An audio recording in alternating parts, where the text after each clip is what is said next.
Les récentes révélations de la commission Charbonneau ont rompu le lien de confiance entre les élus municipaux et les citoyens. Bien qu'aucune allégation ne touche Ville de Saguenay, la façon de faire de l'administration Tremblay est souvent critiquée. Je reçois avec moi le président de l'équipe du Renouveau démocratique, M. Jacques Pelletier. Bonjour, M. Pelletier, ça va bien? Bonjour, M. Lapierre. Le RD est le seul parti d'opposition au maire Jean Tremblay à Ville de Saguenay. Est-ce que la commission Charbonneau et toutes ces allégations deviennent source de motivation supplémentaire pour les gens qui veulent s'impliquer en politique municipale? Bien, c'est un peu embêtant de parler au nom des autres, à savoir leur motivation personnelle. Sauf que la nôtre a été effectivement de s'assurer qu'on pouvait arriver avec une alternative qui permettait justement d'éviter que de telles situations se produisent. À savoir si à Saguenay ou non, il y a collusion ou corruption, ce sera à la commission Charbonneau à régler ça. Bien justement, est-ce que l'octroi de contrat à Saguenay, selon vous, se fait de façon rigoureuse? Règle générale, c'est que les problèmes qu'on retrouve à Saguenay, c'est le fait qu'on se retrouve avec des conditions de gouvernance qui peuvent favoriser de tels comportements.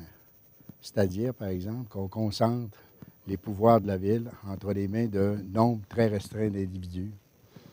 L'accès à l'information est très difficile.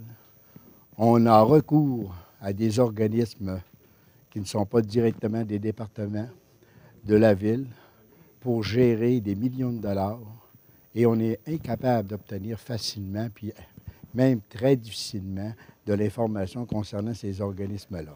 Donc, tout ça mis ensemble, ça fait qu'on se retrouve avec un système de gouvernement hermétique.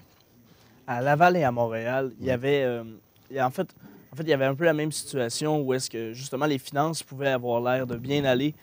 Par contre, tout d'un coup, des révélations de la commission Charbonneau viennent justement salir ces villes-là. Est-ce qu'on voit la même situation à Saguenay?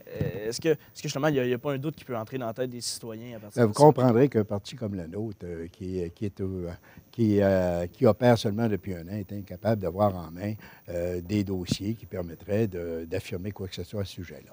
Je pense que ça a pris des années et des années à Laval puis à Montréal avant d'aboutir aux conclusions dont on parle présentement. Donc, ne nous demandez pas actuellement, nous, du parti de l'équipe du Renouveau démocratique, si effectivement il y a un problème au niveau de la commission Charbonneau. Je pense qu'il y a un problème de démocratie à Saguenay, ça c'est clair, et on n'a pas besoin de la commission Charbonneau pour le dire. Et pour la former surtout.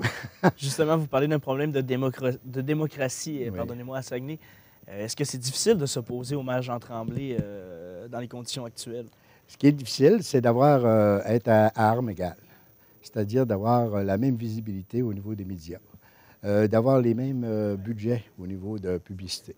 Donc, effectivement, il y a un décalage extraordinaire entre les deux partis, parce que pour moi, l'équipe Tremblay actuellement, c'est une équipe, c'est un parti politique, qui est un parti politique un peu obscur, qui n'a pas de membres et qui n'a pas à faire valider ses actions par des membres qui ont démocratiquement élu ces gens-là.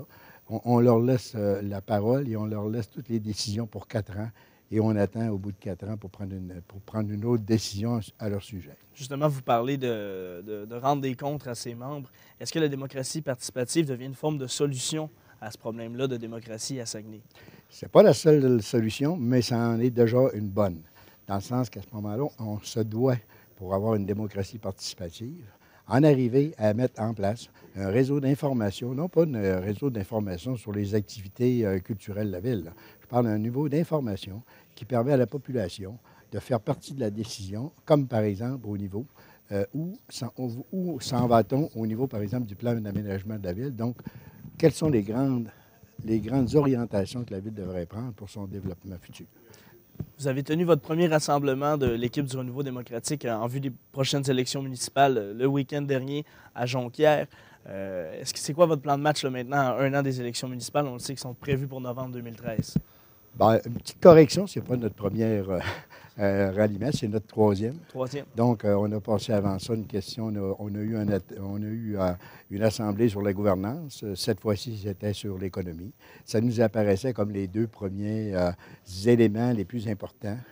une gouvernance solide qui va appuyer l'ensemble des activités de la ville et par la suite, un développement économique qui va de pair avec le développement économique du Québec, entre autres, et d'autres villes qui sont similaires. Quant à vers novembre 2013, d'ici 2 semaines, on va sûrement vous donner un peu plus de détails ce vers quoi on s'en va. Malgré plusieurs décisions discutables du maire Tremblay, qu'on puisse parler des lettres d'Hollywood à l'abbé ou justement là, toute l'histoire de Jamila Benhabib, le maire Tremblay semble avoir encore une cote de popularité intéressante auprès de la population. En terminant, comment vous pensez réussir à renverser la vapeur pour gagner les prochaines élections municipales? Moi, ce qu'on veut démontrer à la population, c'est que d'une part, c'est qu'il y a beaucoup d'actions posées par la Ville qui sont des actions purement politiques, qui ne sont pas basées sur des besoins réels de la Ville et qu'on pourrait, avec le même argent, on aurait pu faire beaucoup mieux qu'on a fait. Donc, ce n'est pas que chacun des projets en soi soit si mauvais. Il y en a qui sont vraiment mauvais, mais il y en a qui ne sont pas si mauvais que ça. Il y en a d'autres très bons. C'est l'ensemble de la manière dont on a procédé et qu'on continue de procéder, où à toutes les fois, on prend des risques énormes sur, justement, la pertinence de ces projets-là. C'est qu'on parle tout le temps de projets. On ne parle pas de vision d'avenir, on ne parle pas d'orientation qu'on veut prendre. Ce n'est que des listes d'épicerie présentement. Il faut que le monde comprenne que l'âge des listes d'épicerie est passé et que maintenant, il faut revenir à la base et se dire soi-même qu'est-ce qu'on veut réellement. Merci beaucoup, M. Pelletier. De rien, ça me fait plaisir. C'est ce qui complète donc cette entrevue.